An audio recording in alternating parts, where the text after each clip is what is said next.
You just have to look at the streets of Norwich at the moment to know homelessness is a problem here. The official advice is not to give money to people on the street. So tonight on This Week, is there a better way to help our homeless?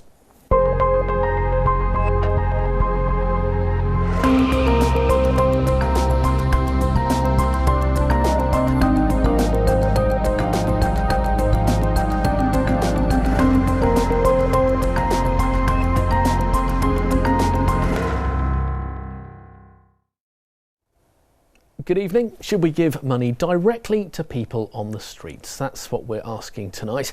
I'll introduce our panel in just a moment, but first, Lauren Hewitt's been finding out why charities and the police would rather see the money go elsewhere.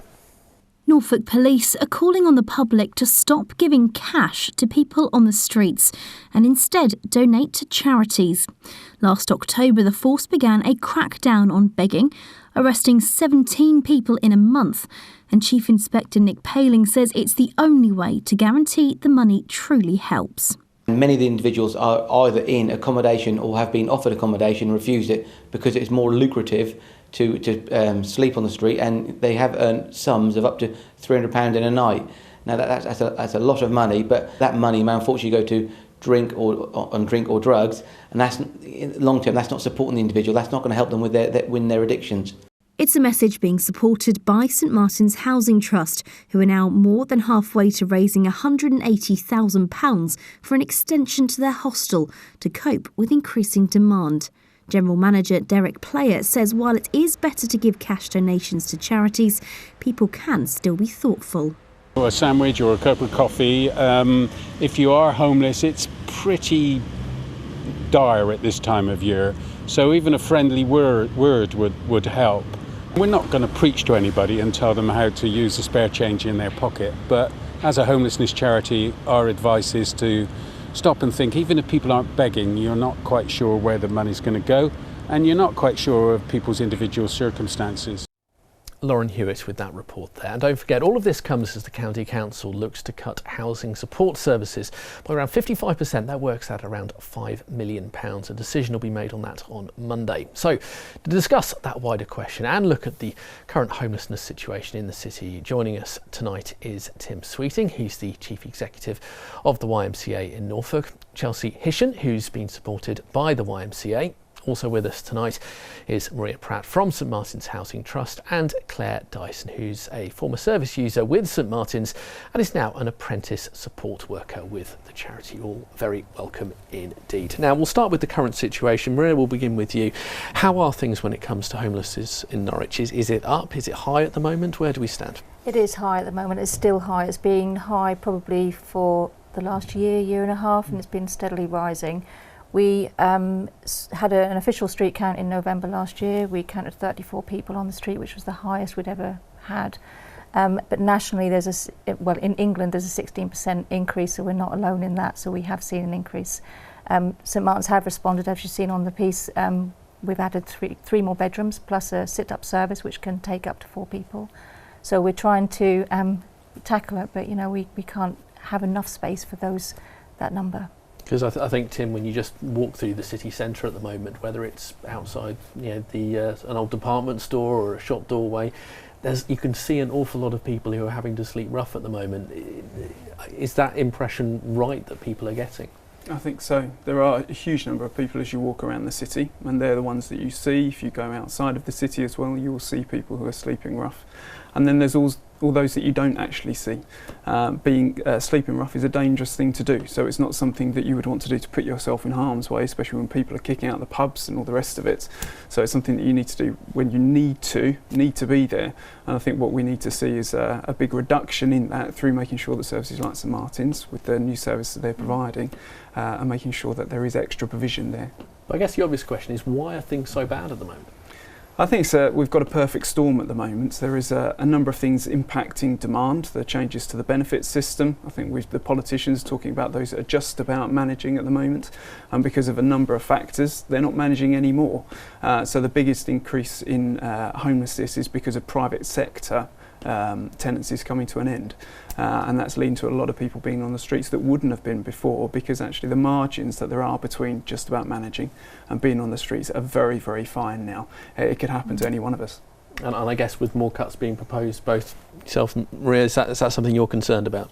Yeah, very much so. I think it's a false economy. I know that there are challenges budget-wise for the county, and certainly they've got to make adjustments to that. But we've already taken cuts over the years anyway, so it's already smaller than it was originally.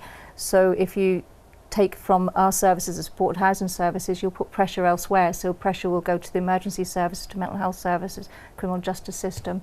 So it doesn't really, it won't do what they want. Our services are preventative. Yeah. So every pound that's spent on the money to prevent things is going to stop a lot more money being spent down the line. And that's the sadness of it. It's a multi-agency problem because we need the county council to be working together with health and other agencies that are impacted. And if they don't, all of them are going to be impacted separately. So we need them working together in order to make sure we're finding a multi-agency approach to this issue. Oh, Chelsea, Claire, I'll bring you in now. You guys have turned things round. But Claire, what's your story? When did things go wrong for you? Things went wrong for me quite early. I left home at 15. Met my biological father. He got me on drugs. I ended up being on heroin and things, been to prison. Did my last sentence, sorted myself out. Moved to Norwich, ended up in Bishopbridge House, where for a little while I wasn't engaging. But then, I woke up and said, what am I doing? So I started engaging with St Martin's, and they helped me so much. Well, when you say you weren't engaging, what does that actually mean? It's on like practical? you have a support worker, and you have meetings with them, and they'll discuss your needs and things, and they'll support you, like going to the doctors or getting your benefits and stuff and things like that, going to the housing. But I just wasn't bothering. I'd rather mess about and have a drink and stuff. But then once I started engaging, things started getting in place, and then I got moved on to a group home that they have. 3 people share a house, and then I got my own place. So if you weren't actually getting that kind of accommodation, were you ever having to rough sleep? Yeah, I did rough sleep a few times. What's really scary. What's that like? I was really scared. I didn't really sleep. I just walked around the city. Because I know women are so vulnerable. Men are vulnerable as well, but women, I think, are more vulnerable. So I tried to stay away from the city centre, and just I used to go in woods and stuff. I had a tent and things. But as an experience, it's so frightening. You don't believe how scary. Every noise you hear, you think it's someone coming, because you don't know who's about and what they want. Do you know what I mean? It is scary. But were you ever attacked? Was there ever a problem, or was it just that constant fear of it? Yeah, it was just the fear. Every time I heard noises and stuff, and everyone was like, "Oh, you should carry a weapon." I was like, "No, I ain't carrying anything. I'll be the one then that gets done." But luckily, I was stayed out in the sticks in the woods, so not many people come near me. I would never stay in the city centre. A lot of people get beat up and things in the city centre for no reason, and I think it's wrong. Well, Chelsea, I'll bring you in as well. What was your experience? Where were the problems for you? I became homeless because of relationship breakdowns with my parents, and was sleeping on the streets of Norwich in Chapelfield Gardens, which was quite a scary experience. Obviously, you get people coming up to you, the random people, asking you things, and it's quite scary, and asking for money or whatever it is, and you can't obviously give them that, and that's quite, yeah. What was the turning point for you though? The turning point was coming to night stop when I had to go to the council because I had nowhere else to go, and I was scared. But because of it was bank holiday when I became homeless, so I had nowhere to turn to, nowhere was open. There was literally, I didn't know what to do. It was quite scary. Tim, it sounds like family relationship breakdowns can be a big problem and a source of these problems. Is that something you hear an awful lot of? Yeah, but over 70% of the young people that come to us, the primary issue that they give is family breakdown. There's often things that are coming into that as well. There could be financial issues where, again, when a young person becomes 18, a lot of the benefits change for families, and that means there's less money in the house. So the young person either needs to be able to provide the money in order to make sure that there's a place in the house for them, or often it puts pressure on them and they need to move out because of arguments and other things. So it can exacerbate existing issues as well. And it's so family breakdown is something that we need to make sure we are doing more in terms of mediation, making sure that there is help there for families to stay together. It's better for them, and it's better for the taxpayer, and making sure that there is less demand on services as well. As we're hearing with you guys, it's different reasons, different problems that bring people into that kind of situation. Ria, with the cuts that are coming down the road from the County Council, we'll find out for sure on Monday, what kind of impact could that have on the work done with individual people and their individual problems? Well, I think the thing is, none of us work in isolation. We're all working together, and we can't do this on our own, because as you can listen to the stories, people have got different issues. It will be substance misuse, it could be mental health, they will have poor family social networks and involvement with criminal justice. So we're trying to work with all our partners, and if you cut to any of those partners, then what happens is that just there's less of that available to our individual service users that are coming in. So we don't have, as Claire was said, we're trying to help them engage with the health services and the benefit services and things like that. And if any of that is gone, we don't have that network, then we're not experts in everything inside St Martin's or in YMCA. You know, we rely on our partners. Okay, well that is we'll have enough for this part as things stand. After the break, we'll be finding out more what you think about whether we should be giving money to homeless people in Norwich. Do stay with us.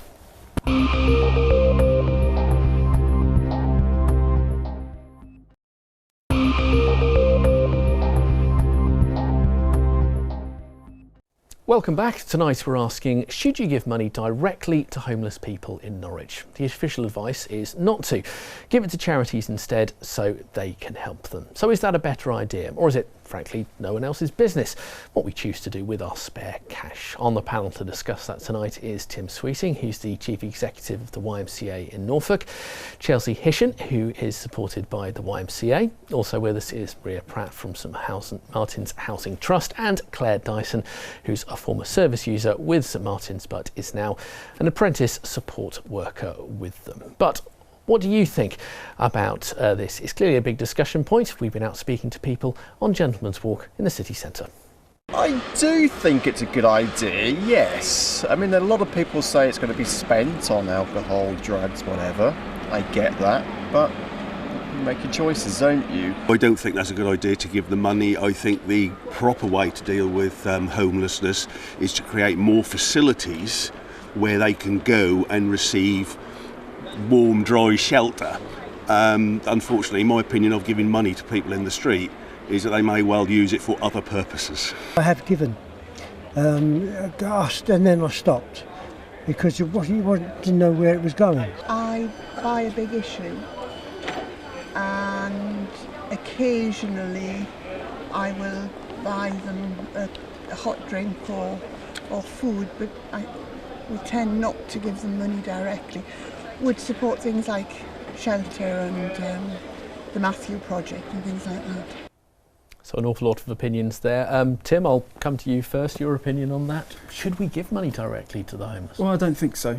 I think there are charities out there that provide services for homeless people at the moment, and I think they are deserving of help. I would say that, working for the YMCA. But I think it's difficult to generalise with this issue because every homeless person's situation is going to be different. But I think what we do need to do is to provide assistance in a way that keeps the person safe who's providing the assistance, but also provides the best possible help. So I think giving some money for to buy something, a coffee or something, or a sandwich, to get that and to give it to the person is a great thing to do, because I think it's great that people want to support homeless people. Chelsea, it's a difficult question. What do you think? I think that buying individuals food and clothing would be a lot more better than giving them money, because again, you don't know what they're going to spend on, but again, they could be using the money for accommodation, so again, it is quite hard to say.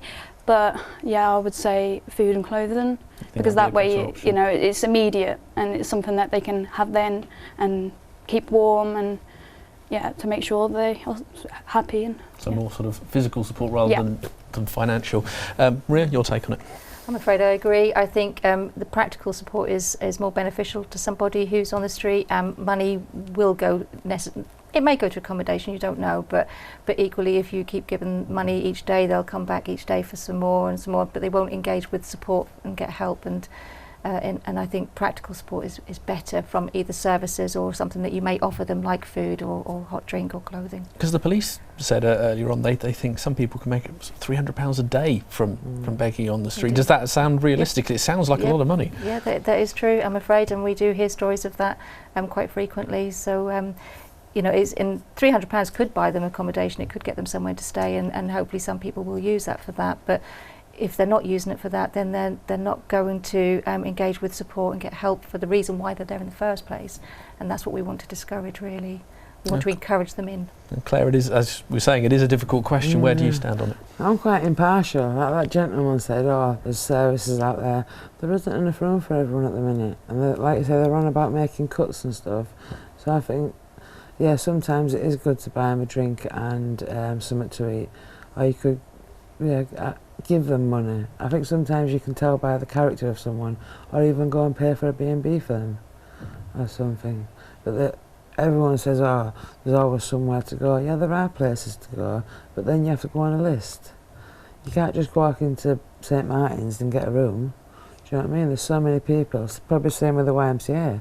So many people that want to get in, you have to wait. So you've got no choice but to be homeless. Because when you were in that situation, if someone came up and gave you a couple of quid or a fiver or something, or coffee, how did you feel? What kind of difference did it make for you? I felt quite ashamed, really, and embarrassed, because you feel like you're nothing. You feel like the lowest of the low. Like I told you, I took a student out and we sat down and I said, right, we'll see how many people acknowledge us, because we sat on the floor just like a homeless person, and we sat there for like 10-20 minutes, and about 2 people actually got eye contact with us. The rest of us just blanked us and walked past. And I think just to say hello sometimes, just people like to be acknowledged. You feel invisible when you're homeless, and you feel like everyone, whatever, if you're looking scruffy, people are looking down the nose at you. So I think even just saying morning and giving them a coffee, I always say, just say hello. What's the harm in saying hello to someone? Chelsea, sound familiar to you? Yep. Yeah. From that kind of experience, if someone did come and give you a cup of coffee or something, how did that change your day? It does really brighten your day. It makes you actually feel like people actually care, rather than just seeing you as just nothing, really. It gives you more. Well, for me, it gave me motivation. It gave me happiness. It made me think, people actually care, so I can actually change. Made a big difference. Yeah. As we were saying, you two have turned things around. Let's hear from Paul, who's currently on the streets of Norwich at the moment. He spoke to our reporter, Christina Brinkley. We can all change. But if the police don't want to believe that, that's up to them. Jesus, thank you very much. And that's just from someone that I never even asked. How did that make you feel that branch was giving you that? A lot better, because you start off with nothing. I can't get no job seekers, no nothing. So I had all my things nicked off me. I've got no. The only thing I've got to prove who I am is my bank card, and they don't take that anymore. So I've got nothing I can prove who I am. I've got no address. I've lost pretty much everyone that I know. Family I barely talk to my family. That was Paul, who's currently on the streets of Norwich. Tim, I think that's a prime example of just how difficult it can be, and how, as you say, every case is completely different. Yeah, I think it's really, really sad to hear that story from Paul, and I think his story is one of, we can see that homelessness isn't a problem to be fixed. People aren't there to be fixed. They are individuals with their own stories, their own heartache, and there are reasons why they've come into that situation, and we need to take an individual approach to each one of them to make sure that we can find out, well, why are they there in the first place? What are their aspirations for the future? Not just about turning around the negatives, but also to be able to tap into those things that we all have, the dreams and aspirations for who we can be in the future and how we can help them to get there. And that's where services like St Martin's and the YMCA come in, because it isn't just about fixing an issue. People aren't there to be fixed. People categorise, I think. If you're homeless, you're all the same. You're all either an alcoholic or a heroin addict. But sometimes it isn't the case. Some people aren't like that. So you've got to get to know the person. But you can't. people prejudge and just think, oh no, and then push you to one side. Speaking of prejudging, I know when the City Council brought in their severe weather emergency protocol, that's when the temperatures would drop below freezing for 3 nights in a row. They say they offered 27 people accommodation as part of that, but half who were offered the accommodation refused or failed to use it. When things like that come out, you were saying earlier about people not engaging. Why might people not want to engage? A lot of people might not understand why people wouldn't want to take things that are being offered to them. When I was homeless, before I got in Bridge, I got offered a room, but it was a room and 5 other people would be in that room. And I didn't know these 5 people, and that's why I turned it down, because I felt safer outside on my own than staying in a room with 4 or 5 other people that I didn't know. So I could have been put in with anyone, male, female. They just shove you all in a room and that's it. So I did it out of safety. I turned it down myself. I think that's why you have to focus on individuals, and that's why you look at what their situation is, what they need, and then you try and respond to that need and take it step by step, rather than try and just lump everyone together in one room and you're all people in the same position. Well, they're not really. They have similar experiences, but they've all got different goals and aspirations, and we have to work with what that is and work with them. Now, as you've been getting in touch on social media about what you think about this question, a lot of debate about it. Let's hear first from Arthur. He says, I think the police should mind their own business. I'll give money to whoever I want. Next, we've heard from someone who calls themselves Meh, which is a lovely thing for me to read out. So if you're telling me if I gave £100 to a homeless charity or any other charity for that matter, the whole £100 goes to them vulnerable people? No.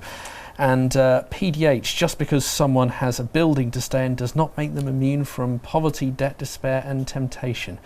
A selection of views there, we'll take them one by one. Tim, when people say, well, I should be able to give money to who I like, to be honest, can you understand that argument? I think it is their choice how they spend their money. I think what we're trying to do is to say how best they might be able to spend that money and to give them advice that they can choose to use or not.